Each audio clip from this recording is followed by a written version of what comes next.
So it's a real thrill to introduce David. He's a fantastic person, and I actually mean that as a person. He's one of the nicest people in the business.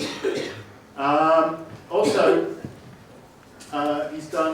he's combined two things in a way which I think would surprise very many of students and staff, which is he's a really great theorist.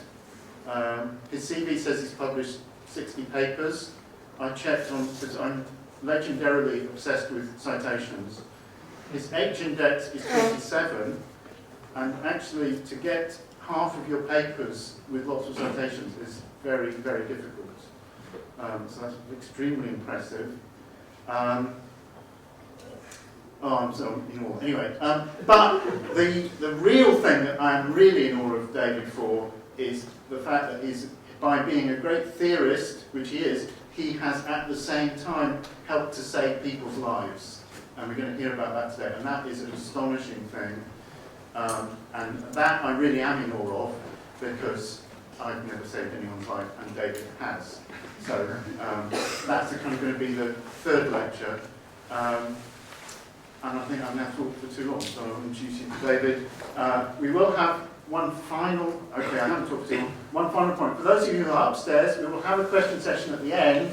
If you have a question, I'm afraid you're going to have to come down to ask it, because we can't take questions from upstairs. Okay, so thank you very much. Let's introduce David, and we'll start off by thanking you for coming here.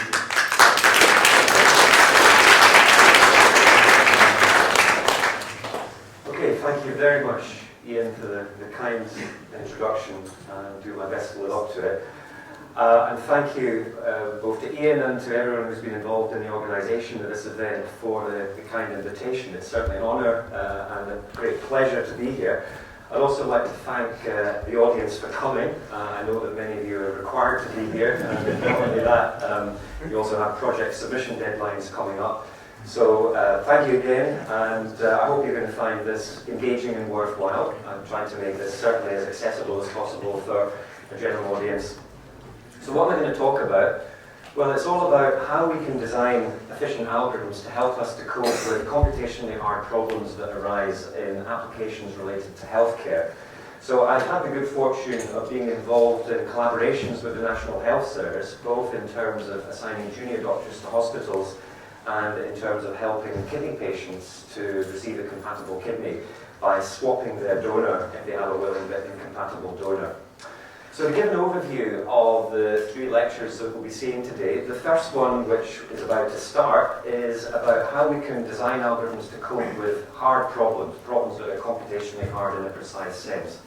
So these problems arise in many different applications, and if it turns out that a problem is hard, then often it's important to see how we can cope with that complexity.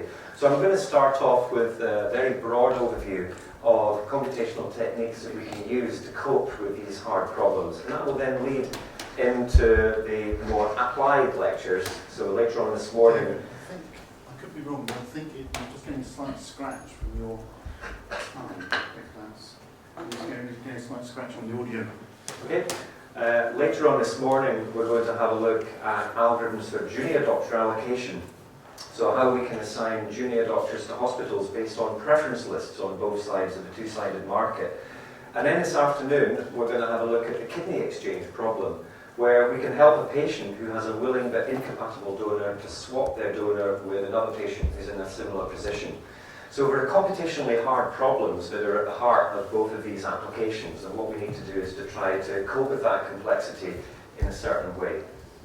So that's the outline. What we're going to begin with is this more general lecture on computationally hard problems, and we're going to see the travelling salesman problem as a sort of exemplar problem that we're going to see some techniques for. I'm going to come to the travelling salesman problem a little bit later, but first we're actually going to start with a problem that turns out to be easier. A problem that you might have seen before, but don't worry if you haven't, called the stable marriage problem. Now I'm going to introduce this problem in the context of assigning students to projects. Again, many of you are doing your projects at the moment, and to become assigned to a project you might have had to go through some sort of allocation process. So I'm going to describe a very simple kind of allocation process that you might have had to have gone through. So suppose we have n students and n lecturers, and each student is going to rank in order of preference the lecturers available depending on who they want to supervise their project. And likewise, each lecturer is going to rank the students in order of preference depending on who would be their favourite students in order to undertake their project. What we want to do is to find a stable matching. So first of all, a matching is just a way of pairing up the students and the lecturers so that each student has exactly one lecturer. So we're simplifying the problem a little bit here because we're assuming that each lecturer is just taking on a single student. And of course, in reality, a lecturer might have multiple students. And we'll come to that later on this morning. What we want to avoid is a blocking pair. So a blocking pair for a matching is a student and a lecturer who are not matched together, who would prefer to be matched to each other than to stick with their partners that have been given to them in the matching. So formally, it's a pair S, L, not matched together, who satisfy the following two conditions. S prefers L to his or her partner in the matching, and L prefers S to the student that they're assigned to in the matching. So if we have a blocking pair, then it represents a situation where the student and lecturer would prefer to be matched to each other than to stick with the partners that they've been given. And we want to avoid that by finding a stable matching. So that's a solution to this problem. Here's an example instance. So we have 4 students and 4 lecturers. The students are 1, 2, 3, and 4, and the lecturers are A, B, C, and D. And each student has ranked the 4 lecturers in strict order of preference. So student 1 prefers lecturer B to D to A to C, for example, and lecturer A prefers student 2 to 1 to 4 to 3. So here's an example of a matching. 1 is with A, 2 is with B, 4 is with C, and 3 is with C rather, and 4 is with D. So it's a legal matching, but it's not stable because we can find a blocking pair. We can see that student 1 and lecturer D form a blocking pair because student 1 would prefer to be matched to lecturer D than to stick with her assigned lecturer, which is A, and likewise lecturer D would prefer to be matched to student 1 than to stick with his student, which is student 4. So both student 1 and lecturer D would have an incentive to reject the partners that they've been given in the matching and form an arrangement outside of it, and we want to avoid that. So for the same instance of the problem, we can see an example of a stable matching. So a different matching here in which 1 is with D, 2 is with C, 3 is with B, and 4 is with A. So again, it's a legal matching, but this time it turns out to be stable. So why is it stable? Well, students 2 and 3 each have their first choice, so they can't improve. They can't be involved in the blocking pair. Student 1 prefers lecturer B and would like to become matched to that lecturer if possible, but lecturer B ranks student 1 lower down than her assigned student in the matching, so will not cooperate with student 1 in a blocking pair. Likewise, student 4 prefers lecturer D to her assigned project, which is lecturer A, but lecturer D ranks student 4 lower down than his assigned student, which is student 1. So no student can be involved in a blocking pair, so the matching is stable. So how can we verify if a given matching is stable? Well, here's a simple method called isStable, which will take a matching M and will return a Boolean. And the Boolean will be true if the matching is stable and false otherwise.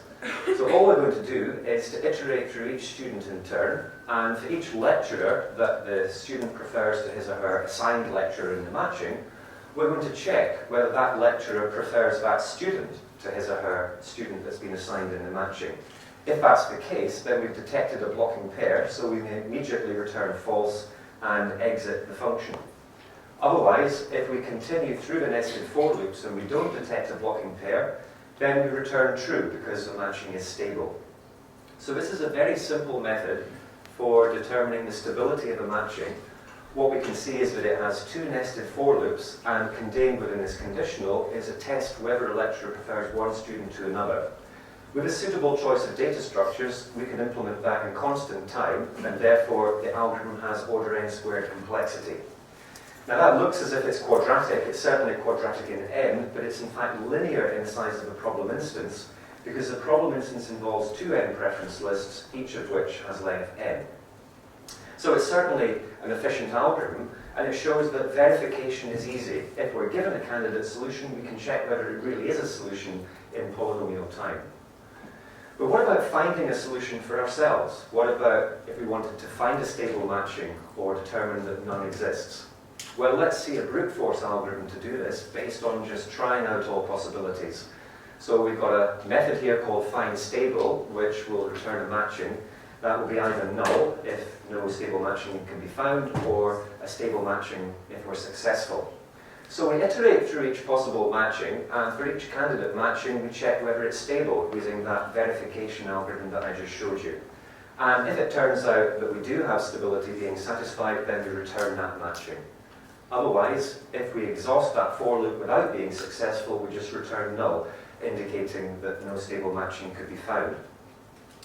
So what's the complexity of this? Well, it's going to be pretty bad, because the for loop involves this exhaustive search, which effectively boils down to permutation generation. If we consider the set of lecturers, which might, for example, be A, B, C, D, then we're essentially generating all permutations of these 4 lecturers. So, for example, A, C, B, D would correspond to student 1 being assigned to lecturer A, student 2 being assigned to lecturer C, and so on.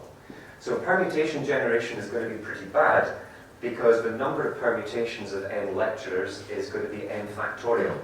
So the worst case complexity of this algorithm is going to be order n factorial times n squared.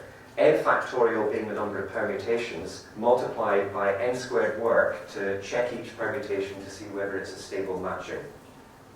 And that's going to be pretty disastrous even for a moderately sized input, because if we have even 100 lecturers, then the running time is going to be larger than the number of atoms in the universe. So clearly an impractical algorithm, and we have to try to do something better. So here is a better algorithm, and it's based on a little bit more insight into the underlying problem. So what we're going to do is to start off by assigning each person to be single, and we're going to have an application process of students applying to lecturers and lecturers making decisions based on their preference lists. So this while loop will iterate as long as some student S is free, and as long as that's the case, we pick the highest up lecturer on S's preference list to whom S hasn't yet made an application. Intuitively, student S will apply to that lecturer L. Now, if lecturer L is 3, then immediately student S and lecturer L are assigned to one another. That assignment might subsequently be broken later. Otherwise, lecturer L has a provisional assignee already, let's call that S prime, and lecturer L will decide whether they prefer the student S who's just applied to their provisional assignee S prime. If that's the case, then S prime will be rejected and can then apply to the next lecturer on their list, and S and L are then assigned to each other. Otherwise, it must have been the other way around. Lecturer L prefers their provisional assignee S prime to the student who's just applied, in which case they reject the application from the student S who's just applied, and S can then apply to the next lecturer on their list. Now this while loop is guaranteed to terminate, that's not a trivial fact, and once it does terminate, then we output the n assigned pairs. Let's see an example of this, just to try and clarify how this works. So we've got exactly the same instance of the stable marriage problem involving students and lecturers as before. Now notice that the algorithm doesn't say anything about the order in which the students should apply. So let's just suppose that the students will apply in numerical order ascending. So student 1 applies to the highest up lecturer on their list, lecturer B, and since this lecturer is 3 at the start, then the application is accepted. Next, student 2 applies to lecturer C, and again, the application is accepted. Now, student 3 applies to lecturer B, who already is holding a provisional assignment from student 1. And lecturer B decides that they prefer a student who's just applied, namely student 3, and therefore rejects their previous assignee, student 1. And that means that student 1 is 3'd up and can then apply to the next lecturer on their list, which is lecturer D. And since lecturer D is single, then lecturer D will accept the application. Now it's student 4's turn. Student 4 also applies to lecturer D, who again is holding the application already from student 1, but prefers this time their provisional assignee to the student who's just applied, in which case student 4 is going to be rejected and then applies to the next lecturer on her list, which is lecturer A, and lecturer A then accepts the application and the while loop then terminates. It terminates because we no longer have a student who is 3. So that means that the algorithm is now finished. and we can output the 4 assigned pairs. And if you've got a keen eye, you'll spot that that's exactly the same stable matching as before. So this is, again, a matching that we've already verified to be stable. The algorithm that we've just executed is called the Gale-Shapley algorithm, and it's also referred to sometimes by economists as the deferred acceptance mechanism. And it was described by Gale and Shapley in a really seminal paper in 1962. It was published. And they proved that any execution of their algorithm will produce a stable matching for an arbitrary instance of a stable marriage problem. So no matter the order in which the students apply to the lecturer, we'll in fact always get the same outcome. And what's more, they showed that the algorithm will run in order n squared time. So in fact, it's just as efficient as verifying whether a matching is stable. Now, it's worth mentioning that this algorithm came to international prominence in 2012 when Alroth and Lloyd Shapley received the Nobel Prize in Economic Sciences, Lloyd Shapley being the second author of this paper, and Alroth being a very eminent economist based at Stanford University. And they received the Nobel Prize for their work on the theory of stable allocations and its application to large-scale matching problems such as junior doctor allocation. And I'll be telling you more about junior doctor allocation later this morning. But what's really interesting about that award of the Nobel Prize is that it may be possibly the only time that a Nobel Prize has been awarded largely on the basis of work on an algorithm. Remember that the field of computer science doesn't have a Nobel Prize associated with it. So this was really great for the research area. Now, of course, order n squared is much more efficient than order n factorial. If we just compare the running times then for a size of lectures equal to 100, then we can see just how more practical the algorithm with order n squared complexity is going to be compared to n factorial. And that's why the Gale-Shapley algorithm has been used in these large-scale instances, which I'll tell you more about later. Okay, so I'm now going to turn to a completely different problem, and this is a problem arising in graph theory called the Königsberg bridge problem. This is again another problem where we can actually solve it efficiently.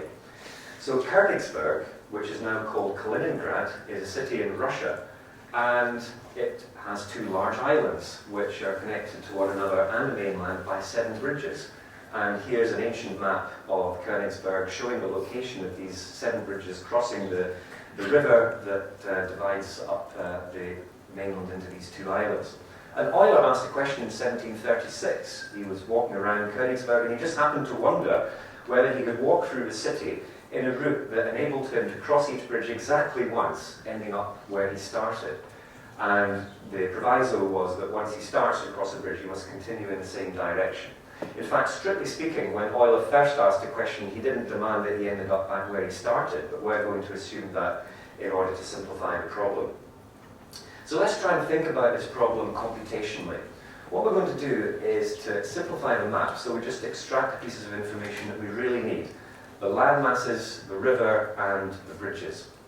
And then we're going to have a further simplification where we're going to turn this into a graph consisting of vertices and edges. We're going to have a vertex for each landmass. So we've got the mainland and the 2 islands. We're going to have a vertex corresponding to each of these areas of land 1, 2, 3, and 4. And the edges in this graph are going to correspond to the bridges. So, for example, landmasses 1 and 2 are connected by 2 bridges, so we have 2 disjoint edges between vertices 1 and 2. And that's why we call this a multigraph rather than a graph, because we can have multiple edges between 2 vertices. We also, for example, have an edge between vertices 1 and 4, so we have the bridge being depicted by that edge here. So, again, thinking about this computationally, in a more abstract way, we're looking for what's called an Eulerian tour, which is a circuit that goes around the graph, visiting every edge exactly once. Now, I'm going to show you an Eulerian tour as applied to a slightly different graph. And here's a graph here that we're going to walk around, and I'm going to show you the time steps that we visit each of the vertices, and I'm going to show you that we can visit each edge exactly once.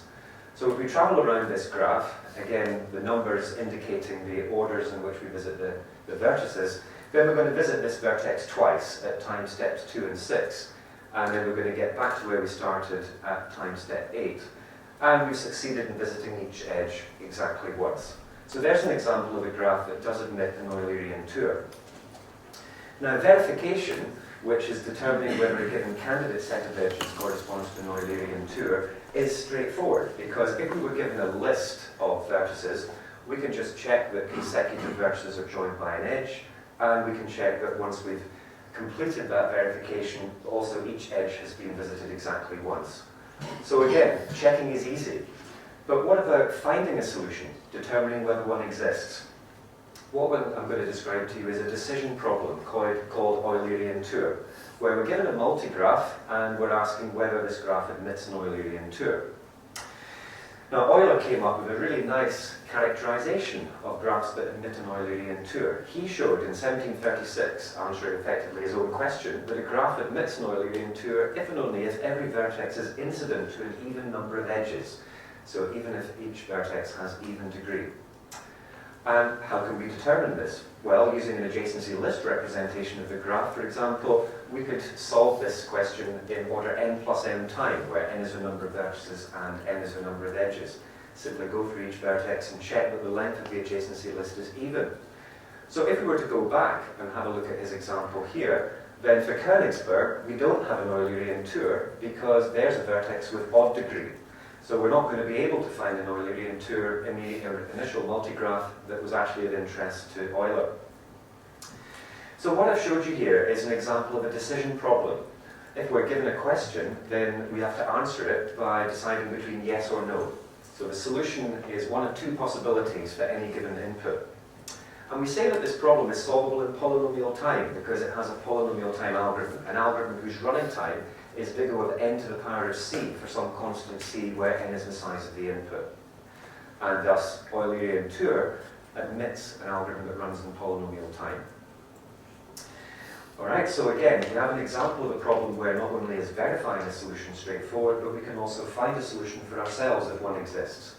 But now I'm going to alter very slightly the description of this problem. I'm going to show you how just a simple change to the definition of a problem can have a massive effect on computational complexity. So this is called Hamiltonian cycle, this problem here. And instead of asking for a circuit that visits each edge exactly once, I'm going to ask for a cycle that visits each vertex exactly once. So formally, given a graph G, can we find a cycle in the graph that manages to visit each vertex exactly once? So here's an example of a graph, and there is a Hamiltonian cycle. Again, we can travel around, and we visited each vertex exactly once, getting back to where we started. How can we verify if a candidate solution really is a Hamiltonian cycle? Well, suppose that we just had some arbitrary numbering of the vertices in the graph. I've just numbered them from top to bottom, left to right. And let's suppose we were given a list of vertices as being a candidate for a solution. We wanted to check that it really is a solution. So what to do is simply to run through the list, checking successive vertices and making sure that they're joined by an edge. So we would trace out this potential tour going from 1 to 5, 5 to 16, 16 to 20, checking that consecutive vertices really are joined by an edge. In an adjacency matrix representation of the graph, for example, we can easily achieve that test in constant time. And then after having completed that, we can check that all of the vertices have been visited exactly once. So this is going to be a linear time algorithm with suitable data structures, linear in the number of vertices. So again, verification is easy.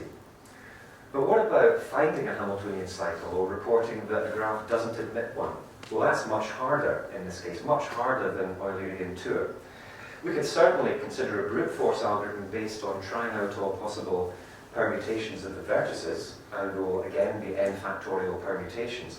But we've already seen that that kind of brute force algorithm is not going to be a good technique because the factorial function is so rapidly growing. Even 20 factorial is already enormous. But this time, in distinction to the stable marriage problem, there is no better algorithm that's essentially better than brute force. So no polynomial time algorithm exists for the Hamiltonian cycle problem. Any algorithm for that problem is going to be exponential time in the worst case. So what I'd like to do now is to try to pin down this distinction between verification of a candidate solution and actually finding a solution for ourselves. So we say that a decision problem belongs to the class P, standing for polynomial time solvable, if it admits a polynomial time algorithm. So we've already seen a couple of examples. Eulerian tour belongs to the class P, and let's say the decision problem related to stable marriage asking whether stable matching exists, also belongs to the class P. But now we have problems that are harder to deal with, problems where we can verify a solution in polynomial time, but we don't necessarily know how to find a solution for ourselves in polynomial time. So we say that a decision problem belongs to the class NP, standing for non-deterministic polynomial, if, whenever we're given a candidate solution, we can verify whether it really is a solution in polynomial time. And we've seen that Hamiltonian cycle is a problem that belongs to that class, because if we were given a candidate listed vertices, we can check that it really does satisfy the properties to be a Hamiltonian cycle in polynomial time. So why is NP of interest? Because it contains a subclass of problems called the NP-complete problems, which are effectively the hardest problems that belong to the class NP. Intuitively, we say that a decision problem is NP-complete if it's just as hard as every other decision problem that belongs to the class NP. So Hamiltonian cycle can be shown to be NP-complete. It's just as hard as all these other problems that belong to this particular class. And we can think of the NP-complete problems as being stacked up like a set of dominoes. We don't know whether any of them is solvable in polynomial time, but if it turned out that we could find a polynomial time algorithm for just one of them, then that polynomial time algorithm would solve all of them, and the stack of dominoes would effectively collapse. So if we were able to find a polynomial time algorithm for some NP-complete problem, then not only would all NP-complete problems be solvable in polynomial time, all of the problems in NP would be solvable in polynomial time as well. And that would be quite something, because the question as to whether P equals NP is one of the biggest unsolved problems that remains in computer science. And there's even a reward for the solution offered by the Clay Mathematical Institute. In the year 2000, they offered the solution of the P equals NP problem as one of their 7 Millennium Prize problems and put up a $1 million reward. Maybe that should have increased for inflation since then. So many researchers believe that P is not equal to NP. There's no proof of this on the horizon, but this is the assumption that we're going to make for the remainder of today. So we're going to assume that P is not equal to NP, but what would be the actual effect of that? What would it mean for us in practice? Well, it would mean that NP-complete problems are not solvable in polynomial time. They are effectively intractable, which would mean that any algorithm to solve those problems is doomed to run in exponential time in the worst case. So how can we cope with that? I mean, many of these NP-complete problems have important practical applications, and just because they turn out to be hard doesn't mean that we stop thinking about them. We have to think about techniques that we can use in order to cope with the complexity of these problems. And we're going to have a look at some techniques in the remainder of this lecture and then see how we can apply them to these applications later on today. So the example problem that I'm going to illustrate to you is the Travelling Salesman Problem, which is quite closely related to the Hamiltonian cycle problem. It follows on quite naturally from that example. And we're going to see that the Travelling Salesman Problem is a hard problem, and we're going to look at some techniques for coping with it. So let's start off with a definition of the Travelling Salesman Problem. We have a set of cities, n of them, and between each pair of cities, Ci and Cj, we have a distance called d of Ci, Cj, between that pair of cities. And what we're going to seek as a solution is what we call a travelling salesman tour, which is going to be a permutation of the cities in a cycle that effectively starts and ends at the same city, visiting all the other cities exactly once. And we want to minimize the total distance traveled. So let's see an example to illustrate what a problem instance might look like. Here's a set of cities dotted about the plane, and the distance between each pair of cities is just the Euclidean distance as the crow flies. So a distance function need not always be the Euclidean distance metric. It could be any other metric of your choosing, but in this case we're just going to use the Euclidean distance. And here's an example of an optimal solution. So this is a travelling salesman tour of minimum possible length, a way of visiting all of the cities in a cycle that starts and ends at the same city, and we minimize the total distance travelled. What we're dealing with here is not actually a decision problem, but it's an optimization problem. So of course, if we look at the output, it doesn't have a yes or no answer. We're actually trying to minimize something.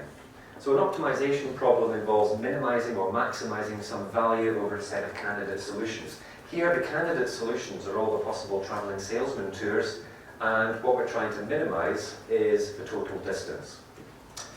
Now, optimization problems can also be considered in our framework of complexity, because many optimization problems are just decision versions of, many decision problems are just decision versions of optimization problems. The theory of NP-completeness is focused on decision problems. Here we're dealing with an optimization problem, which also has a decision version that is NP-complete, because if we're given an integer k, the decision problem will ask whether there exists a travelling salesman tour of total length at most k. That problem is known to be NP-complete, so we say that the optimization version is NP-hard. Under the assumption that p is not equal to NP, this optimization problem is therefore intractable. It's not solvable in polynomial time.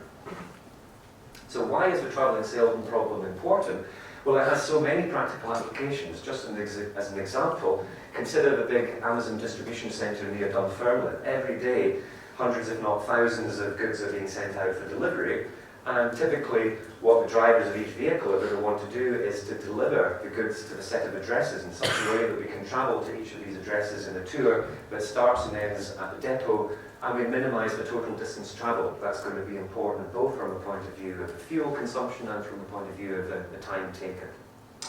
So TSP is an important problem, and here's another important application: visiting all the pubs in the UK. So we have over 24,000 pubs listed in the UK pub guide, and what we would like to do is to travel around and have a drink at each and every one of them. So here's a map of all these pubs listed in the UK pub guide, and a team of researchers at the University of Waterloo have just solved a really important problem, namely how to visit all of these pubs in the shortest possible route that starts and ends at the same place. Now you can see the concentration of pubs in the southeast of England, but it certainly thins out a bit, and there are even some in Shetland as well. So there's a really nice set of web pages indicating the techniques that they used in order to achieve this, and this is really an amazing achievement because this is a massive instance of the travelling salesman problem. The distances that were provided between each pair of cities or pubs were provided by Google Maps. So they're not just the Euclidean distances the crow flies, but they are actually distances that are achievable by going by road or by pathway. So they have solved this problem to optimality, and they have determined that the total distance that you would need to travel is over 45,000 kilometres in order to travel around all these pubs. The total amount of processing time that it took is over 305 days, although I should say that they were using multiple cores, and so in reality it was over 6 days in order to solve this problem. It'll certainly be a bit more than 6 days in order to actually achieve the route itself. Let's zoom in and have a look at how this relates to St Andrews.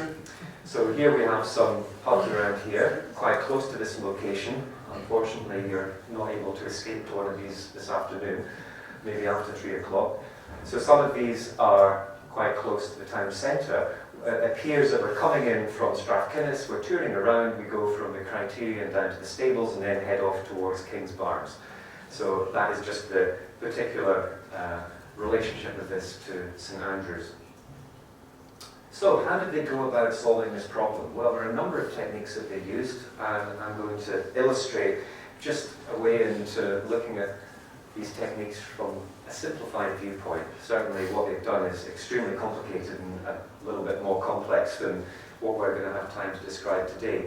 But the first technique I'm going to talk about is branch and bound, which is an important technique for working with hard optimization problems. So what branch and bound involves for the travelling salesman problem is generating partial solutions. So what I mean by a partial solution here is a way of making a decision about a certain subset of the cities that we have available. So we've already decided the order in which we should visit some of the cities. And for every partial solution, we're going to calculate a lower bound on the best possible overall solution it could lead to. And we're going to compare that bound against the best possible incumbent solution, the best possible full solution that we've seen so far.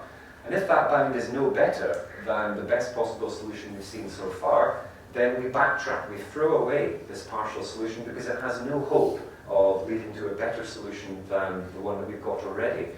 And we can just backtrack and make alternative decisions on the cities that we've already decided about. So the candidate solutions are just going to be represented by permutations of the n cities. And the cities we're just going to denote by 1, 2, up to n. And we're going to generate partial permutations by using, with the aid of a list of unvisited cities, so cities that we've yet to visit.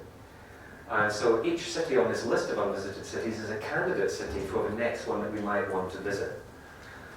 When we visit it, we remove it from that list of unvisited cities, and if we backtrack, then we put it back on the list as a candidate to be considered later on. So what might be a useful bound to consider? Well, we're going to consider a bound based on spanning trees.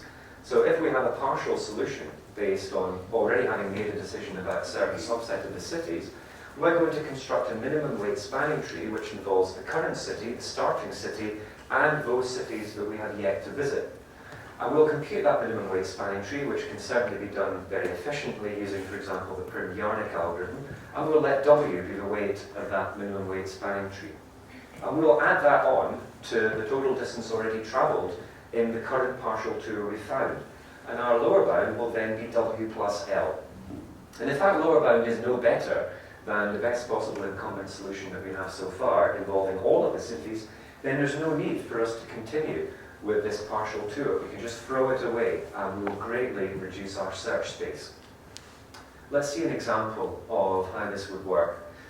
So what we have here is 8 cities, and what we've got to try to do is to decide how to visit them in order to minimize the total distance traveled.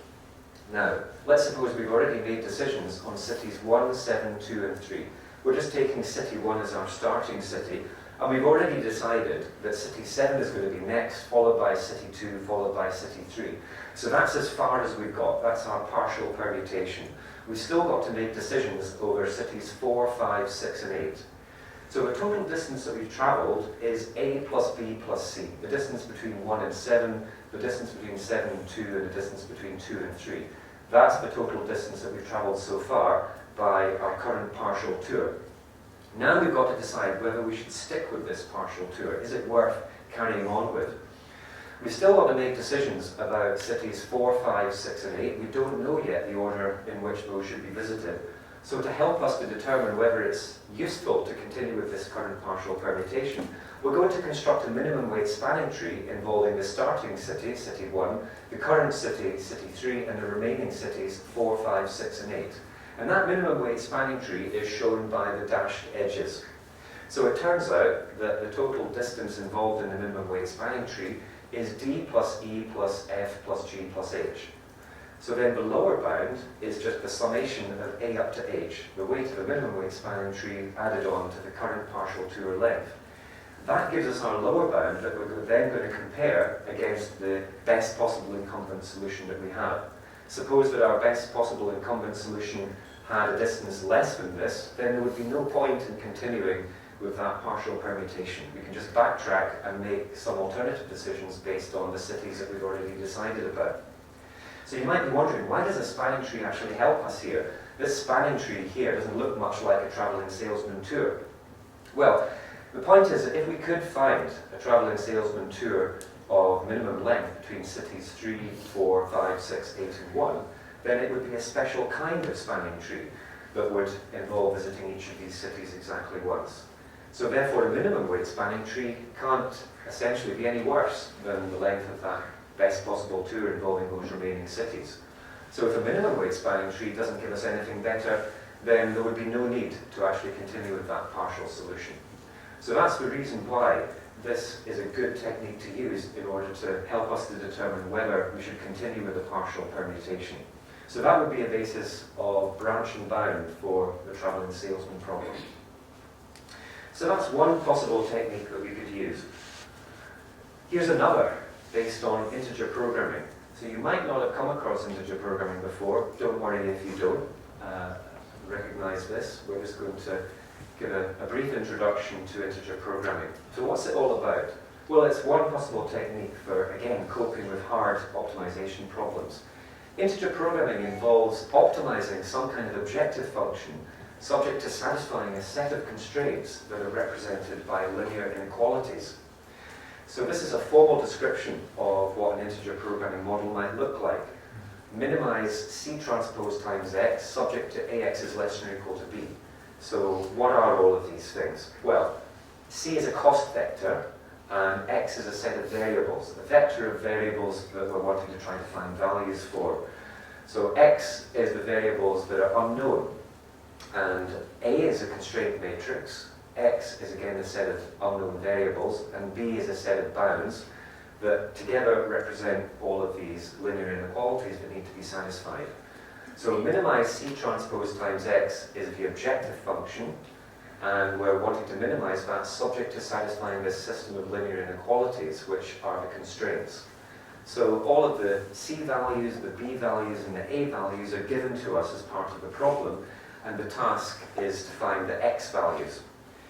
But the X's are constrained to be integer valued variables. So they can't just be real valued, but they must be integer valued when it comes to integer programming. Now, the relaxation of this is called linear programming, where the xi are allowed to be real valued variables rather than integer valued variables. And that turns out to be solvable in polynomial time. That was a major breakthrough in the early 1980s. But the integer programming problem itself, where the xi's are constrained to have integer values, is a hard problem. It's an NP-complete problem if we consider its decision version. So therefore, why does this help us? Why does it help us to take a hard optimization problem and express it in terms of integer programming if the integer programming problem itself is so hard? Well, it helps us because there are very powerful solvers that can solve integer programming models when they're formulated in this way. And they actually make use of algorithms for linear programming used as a subroutine. So how does this all relate to the travelling salesman problem? Well, I'm going to show you a way of modeling the travelling salesman problem using integer programming. And we can then see how the objective function and the constraints would look for this particular example. So we've got some binary variables. What I mean by binary is that the variables must have values 0 or 1. So we're going to create variables which are going to try and help us to make decisions on the order in which we should visit the cities. So we don't yet know the order in which the cities should be visited. So for any pair of cities, Ci, Cj, we're going to have a binary variable xij, which is going to have value 1 if we're going to visit city j directly after visiting city I on our travelling salesman tour. We've got to make some decision on the order in which the cities are going to be visited. And the xij value will be 0 if city j is not visited directly after city I. So here is the integer program which we're then going to formulate. We minimize the summation, taken over all pairs of cities, of the distance between city I and city j multiplied by xi comma j. So what on earth does this mean? It means that whenever xij is equal to 1, then we're going to get a contribution of the distance between city I and city j to our summation. So we're minimizing that total, which exactly refers to minimizing the total distance traveled. Whenever we visit city j directly after city I, the contribution to our summation is the distance between those two cities. So if we're adding all those up, then we're getting the total distance traveled, which we're trying to minimize. So that's our objective. What we now need to do is we need to have a set of constraints that somehow captures the essence of the problem, which is to ensure that we have a travelling salesman tour. Every city must be visited exactly once in a tour that starts and ends at the same place. So we have this first constraint, which says that for every city I, we must have exactly one outgoing edge from that city.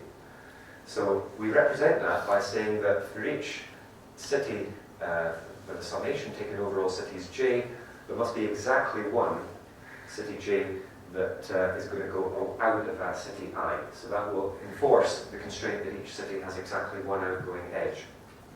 Likewise, we want to enforce the constraint that every city has exactly one incoming edge.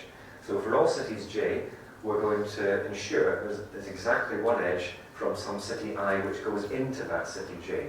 So every city is going to have exactly one incoming edge and one outgoing edge in our tour. And we further want to ensure that these variables are binary valued. So we either have 0 or 1 that is assigned to these variables.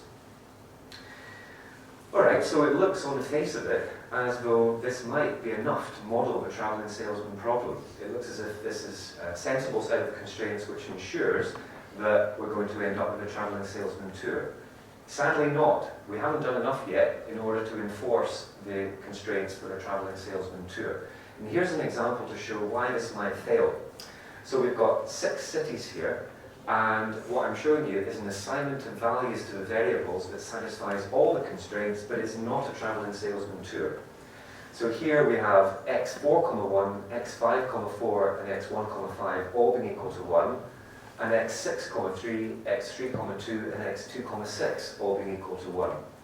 And with those assignment of values to the variables, every other variable x is equal to 0, we satisfy the constraints from the previous slide, because every one of these vertices has exactly one incoming edge, exactly one xij that's equal to 1, and it has exactly one outgoing edge, exactly one xij, which is equal to 1 as well.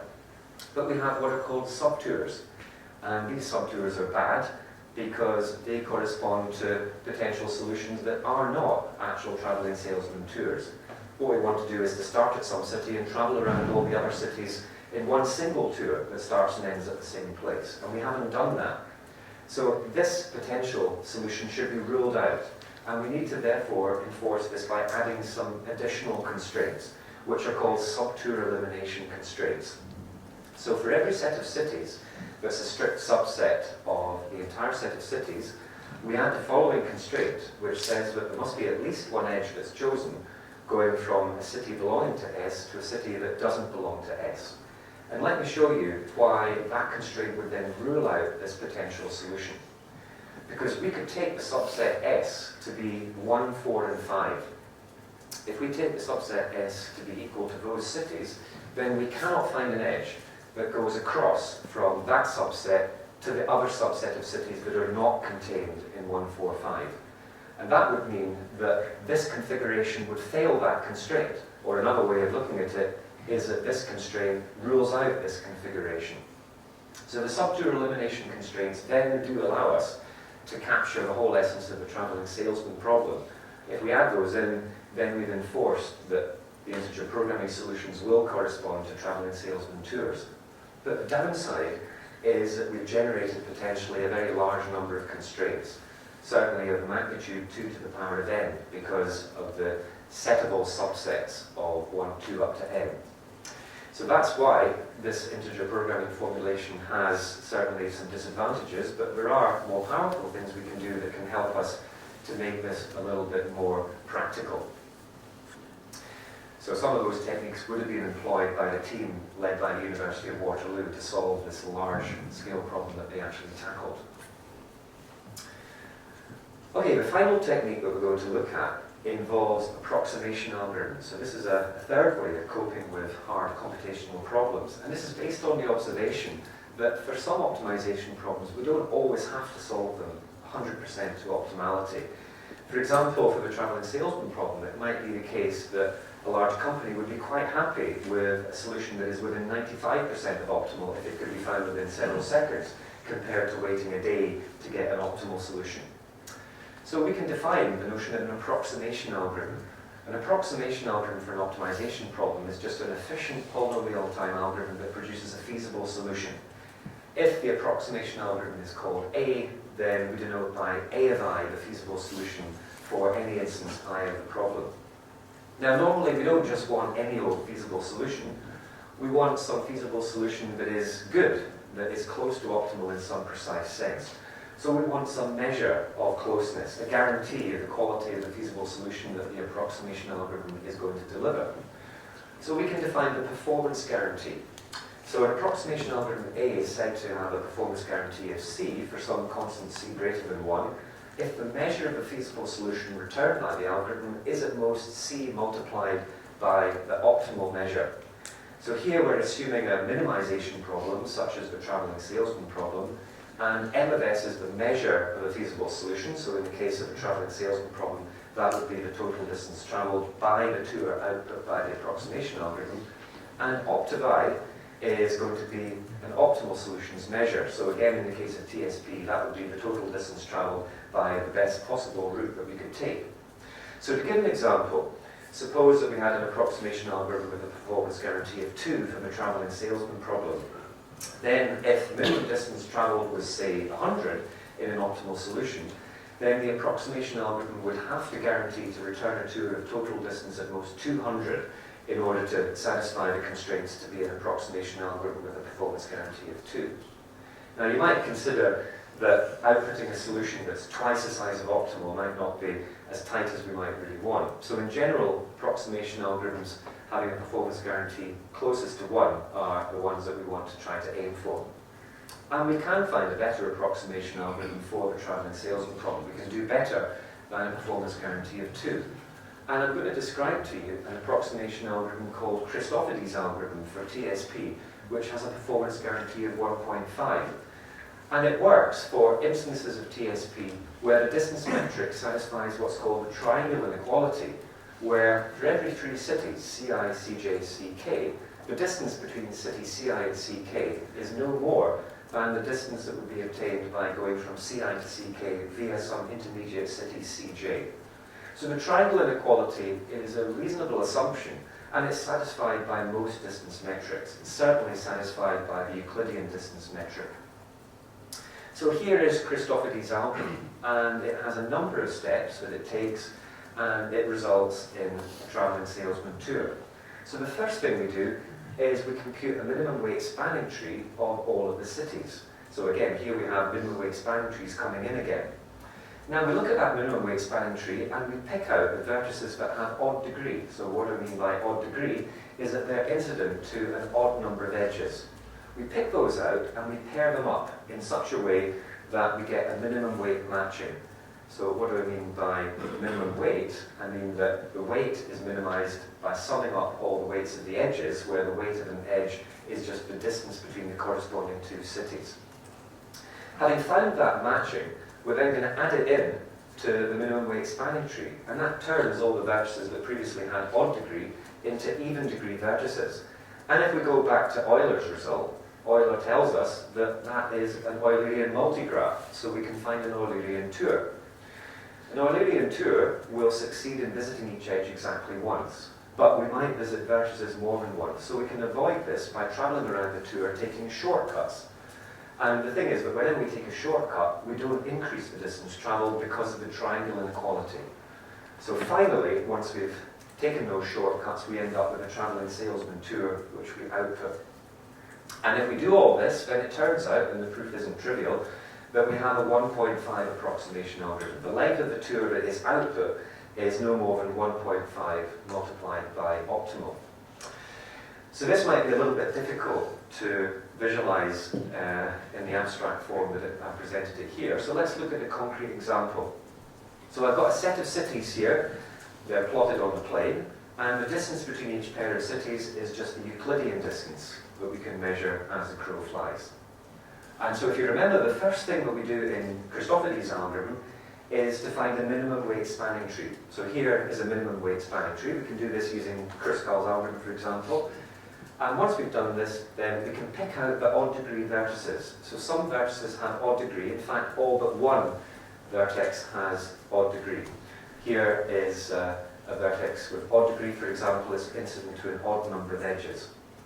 So we're going to pick those out, and here are the odd degree vertices. And you might like to think about why it must be the case that we have an even number of odd degree vertices. So with these odd degree vertices, what we do is we pair them up. And we pair them up using what's called a perfect matching. So in a perfect matching, we just give each vertex a unique partner. And we're finding a special kind of perfect matching because it's going to have minimum weight. So the weight of each edge is just going to be the distance between each pair of cities. And the total weight of the matching must be minimized.